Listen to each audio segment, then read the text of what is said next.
with Salim-ul-Haq. He is a Bangladeshi-born climate expert with the International Institute for Environment and Development. The main issue here, Salim, has become loss and damage. G77 walking out just hours ago at 4 o'clock this morning, 133 countries. Please explain why. Well, they just got fed up with the blockages that were being put in the negotiations on the issue of loss and damage, which is very dear to them. It's one of the key elements of the Warsaw Agreement. In fact, it's really the only real decision to be made in Warsaw is whether we have a new mechanism on loss and damage or not. Everything else is preparing for Paris in 2015. And again, explain loss and damage, which is a UN term that most people don't get. Well, the reason we're talking about it is that previously we've been trying to reduce the emissions of greenhouse gases to prevent climate change. We failed. We then tried to adapt to climate change and provide assistance to developing countries to adapt and prepare. We haven't been able to do enough of that. So we are now left with the inevitable consequence of failing to mitigate and failing to adapt, which is inevitable losses and damages or residual losses and damages.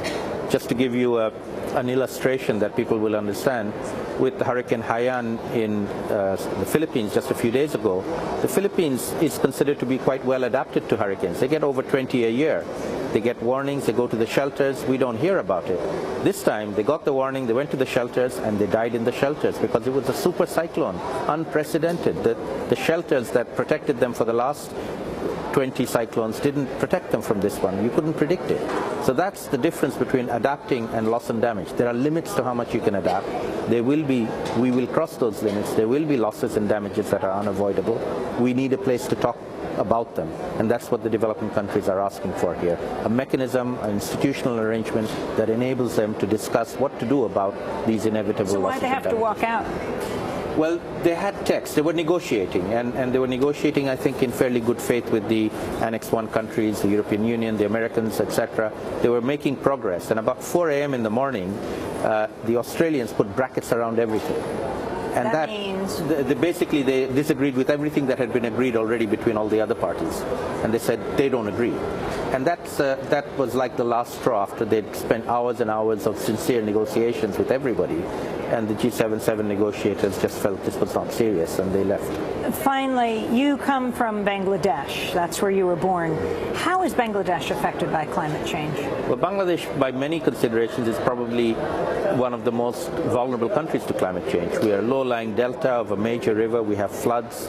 We have droughts in certain parts of the country. We get typhoons. We call them cyclones every year. And we have a very low-lying coastal area which is gradually becoming salinized with sea level rise. So we have almost all the impacts of climate change in one country with 150 million people living in less than 150,000 square kilometers.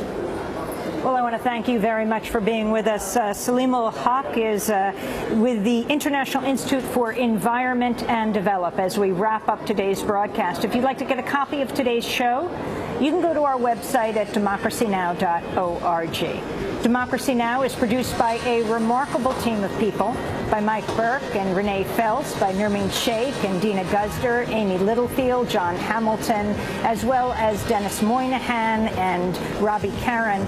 I want to thank the whole team that's made this broadcast possible. I'm Amy Goodman. Our website is democracynow.org. We will continue to broadcast throughout the week from here.